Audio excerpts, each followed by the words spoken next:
ధనవంతుడు ఆలోచిస్తాడు తన కూతురి ఫంక్షను ఏ ప్యాలెస్లో చేయాలా అని.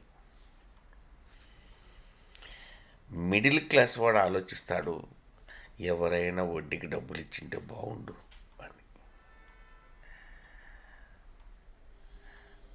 పేదవాడు ఆలోచిస్తాడు